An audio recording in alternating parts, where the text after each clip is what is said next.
Hello class, and welcome to a tech tutorial with Mr. Eisner.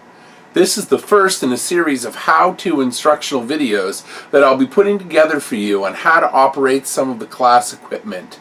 I will then post them online to the class Moodle site under Tech Tutorials. These will be there for you to look at home, access when you're having difficulty, or just when you need a quick refresher on how to perform a certain skill. Our first tech tutorial will look at how to use the class video cameras to take a video, and then how to get that captured video into Pinnacle Studio so that you can actually edit it. I will be doing voiceover narration as we proceed. If this is the first time you're watching this particular tech tutorial, I encourage you to take the quick Moodle quiz that I have prepared for you just to see how well you understand the concepts. It's right underneath the video on the Moodle. This video has been shot entirely using one of our classroom Canon Vixia HF R500 camcorders, just like this one. I will also be covering how to mount the camcorder onto the tripod in this screencast. So, without further ado, let's get on and take a look at some of the basic operations and features of this particular model of camcorder. Okay, so we're going to first of all learn how to put the memory card in the camera. Once the camera is taken out of the bag, camera bag, you can open the top of the camera bag, and in the top there's two little pouches that have a red line on top. There's actually a memory card stored in each of these. One is a 16 gigabyte one, and the other one is an 8 gigabyte. I'm going to put the 16 in for now. So I'm just going to set this down. I want to show you the memory, okay? This is what the memory stick looks like, okay? Secure digital memory stick. And where it goes in the camera, I'm just going to pick up the camera now and open up the camera. And you flip the view screen up just like this, and when you do, you'll be able to see the inside portion. I was going to point out a couple of things before I do put the memory card in. Right here, this is a very important feature of this camera. This camera actually supports a microphone. Now, we have a couple of microphones in the classroom that will fit that jack, okay? And that will be a later lesson on how to actually use the microphone, but I just wanted to run over some of the pieces here, okay? This is an HDMI out port, and we're going to be using that maybe when we go to take your footage back off the camera, but not right now. This is a place where you can plug a USB cable from the camera into the computer. But right now, we're just going to deal with opening this little slot here. This is where your memory stick goes in, okay? And then I've got the memory stick here. Always make sure when you're putting the memory stick in that the label is facing up like this, okay? Never put it in like this, and also never force it, okay? If it doesn't go easily, there's a reason for that, and come see me, okay? But we're going to put it in. It goes in on a bit of a slant, okay? And you push it until you feel it catch and you hear a faint click. As soon as you hear the click, okay, there's a little access light here. Will blink twice on the back of the camera to let you know that the memory card is now seated properly. Watch when you turn over, there you go, and you're ready to shoot video. With that 16 gigabyte memory card shooting at full quality, you should get about 2 hours worth of quality. That's actually more than your battery's going to hold, because your battery's only about 100 minutes, so not quite 2 hours, 20 minutes short. So we're ready to shoot now. There's a couple more features you should know about before I go to mount this onto the tripod. One of the first features is if you're working, you can see on the top here, okay, there's a little switch. If you push that switch one way, you'll get a telephoto lens. That means you're going to zoom in on your subject. If you push it the other way, you'll get a wide angle lens. That means you're going to zoom out on your subject and get a wider picture. So very important, especially if you're outdoors filming or doing reenacting or something like that. You may want a wide angle shot at one point, and then you may want to zoom in on one of your characters' faces at another point. Okay. The camera actually has a built-in microphone. A little hard to find, but I'll show you where it is. It's actually right here. This little slot right in the top of the camera is its built-in microphone. Okay? When the camera first opens up, when you open up the window, the lens cap will retract automatically. But after a time, it'll go back and it'll close off again. There's a little switch here on the side, okay, on the other side of the camera, and when you flip that switch down, like this, it will open up the lens cap, and you'll be able to shoot. And, oh, perhaps one of the most important things is here, this red button here on the back of the camera. That's the record button. When you hit that button, you're going to start recording. You'll know you're recording too because on the view screen, just watch for a second, on the view screen, as soon as I hit record, watch, a little red dot appears right here on the top. I don't know if you can see it well on the screen, but the little red dot indicates that we are now recording video. Okay? And I'm going to show you a sample of recording video in just a few seconds. It's probably best, unless you have some reason to leave the camera on auto, okay, automatic. That'll work the best for you. Okay, I'm going to pause it and we're going to put it on the tripod. Okay, we're back. We actually have a couple of tripods in class. We have 3 that are fairly heavyweight. They're made by Manfrotto, and they're made out of heavy aluminum construction materials. I wouldn't want to go hiking with them and then take pictures, but if you're filming in the classroom or the halls or something, they're perfectly fine for that. We have 2 more that are lightweight tripods, and I think they're made of graphite, so they're fairly easy to carry. They all have one thing in common though. They have a top, a head here, and then they have 3 legs here. And the legs can be dropped, of course, by just pulling on the switches and then pulling them out, and then making sure that you pull the switch back up into position, because what that does is it locks the tripod in place. Sometimes you may want if you're shooting on uneven or hilly ground, you may want to put one leg down further than the other ones just to compensate for that. The tripods also have levels on the heads to show if you're like a little bubble, to show if you're level or not.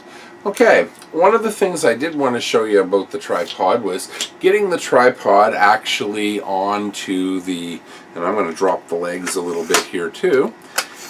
But when you look at the top here, this area is called the head, okay? And on top of the head, okay, you have a little plate, and then you have a switch on the back, okay? By pulling the switch over here, it releases the plate. Now, there's actually a better name for the plate than the plate, but it's called the shoe, okay? This is called the shoe of the tripod. And the shoe has a couple of pieces to it, very simple, but easy to lose, I should say. The shoe can be lost quite easily, so you should always try to either keep it here on the head or on the bottom of the camera. So what I'm going to do now is I'm going to bring up our camera here, okay? And on the bottom of the camera, you'll notice there's 2 little holes, okay? And what I'm going to do is I'm going to put the shoe, okay, with the screw, okay, and I'm going to turn it. Make sure that you don't cross thread it, because if you do, if you get sort of it on an angle, what you'll do is you'll actually end up stripping the screw heads inside of the threads of inside the camera, and that's not good. Okay, so right now I've got my shoe attached to the bottom of my camera. Got it on there fairly tight because you don't want it moving around, you don't want to break it, right? And now the reason you have this, it's called a quick release shoe, okay, is because if you're filming and you want to stop filming using the tripod and take the camera off, all you need to do is flick that quick release here on the back and you can snap it off, or if you want to reattach it to the tripod like this, you just put it in there like that, and now you don't have to worry about dropping the camera, okay, and you can get it, you can swing it around, and you've got a wonderful stable platform on which to do your filming. You don't have to worry about it moving, right? One of the first mistakes that I guess we made when we started making videos back about 8 or 10 years ago was that we, when we were filming against a green screen, we didn't use a tripod. And when we went to edit the film in Pinnacle, we found out that instead of having nice static film to work with, we actually ended up with people and objects looking like they were floating on the screen against the green screen, like ghosts. Yeah, so then we got into using tripods, and that took all of that away. Anyway, well, let's get to that interview without further ado. Hi everyone, I'm here today with Captain Brooke of the HMS Shannon. Captain, hi, how are you today? I'm fine, thank you. A pleasant day to have spotted tea and take in the view from the deck of my ship.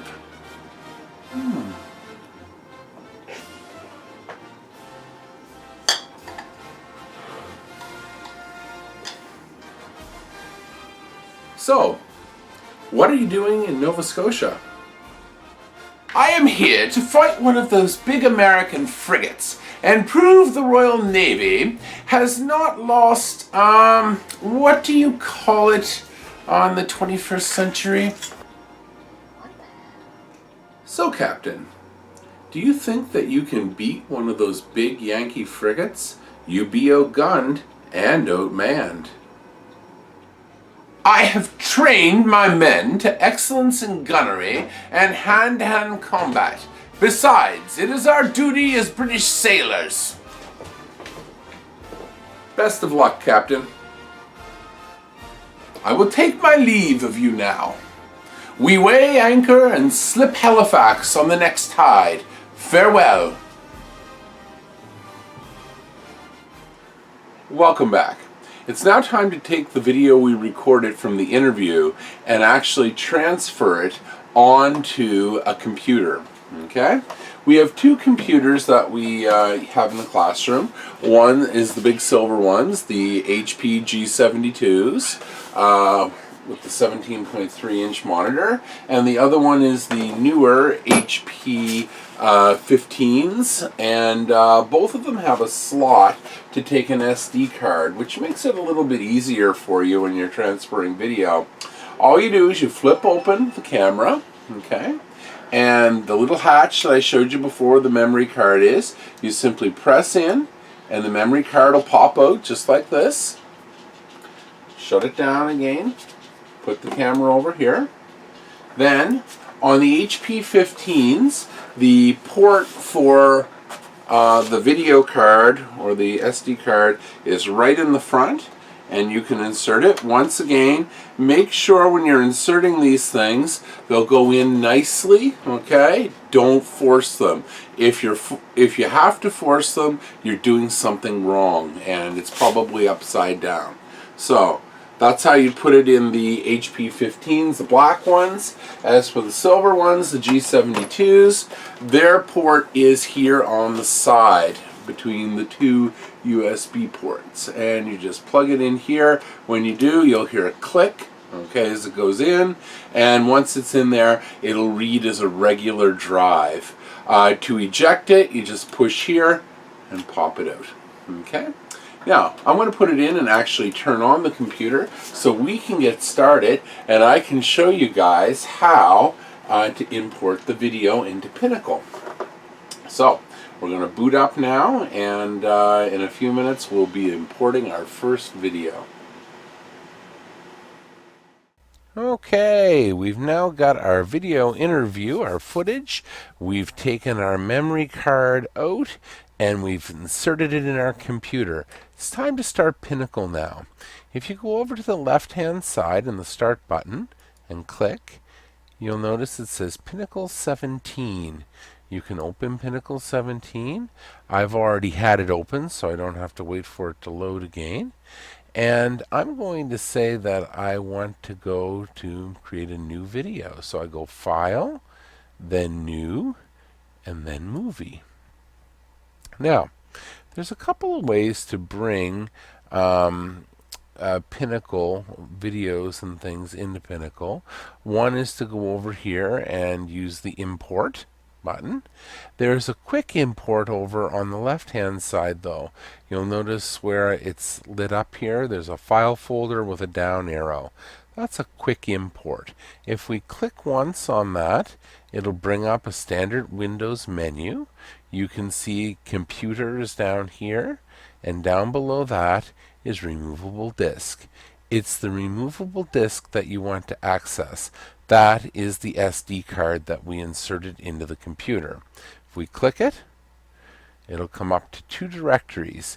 DCIM, which is just the computer's way of saying that's where the digital files are stored, the video files. You double click on it, you've got two more directories.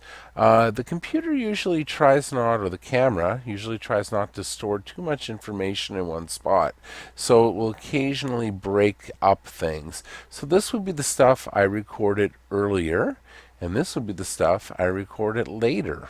Okay, I'm going to go to the later stuff because that's where my interview is. So, now look at there. There's Captain Brook of the Shannon. So I can choose to import one file at a time. If I only want that one, I only have to click on it once, highlight it in blue, and go Open, and it'll bring it into my project. If I wanted, say, 3 files, I hold down on the CTRL, the Control key on my keyboard, and I can select as many files as I want. I can select 4 if I want, or I only have to select 2 or just 1. I'm just going to bring the 2 of them in for now. So I go OK, Open, and it brings the 2 files in. And now that they're in, all I need to do is pull them down onto the scrubber bar, and from there I can edit. But of course, editing is another job for another day. And today we just wanted to get in lesson 1, wanted to get you recording some video, wanted to get you to find out how to import it onto the computer and get it ready to use. So, very good. That concludes lesson number 1 on video import. Thank you for being such a great audience.